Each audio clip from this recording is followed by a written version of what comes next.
የአይረን ችግር ሲኖርብን ሲምፕተሞቹ ምን ይመስላሉ? መጀመሪያው ሲምፕተም በጣም የመድከም ኃይለኛ ድካም፣ ጠዋት ስንነሳ ሁላ የማዞር ምልክቶች አሉ።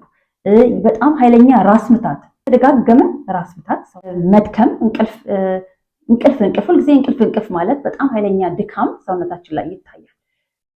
የእጅና የእግር መቀዝቀዝ፣ ሁልጊዜ ሰውነታችን መድረቅ፣ ሰውነታችን ላይ ድርቀት ይታያል።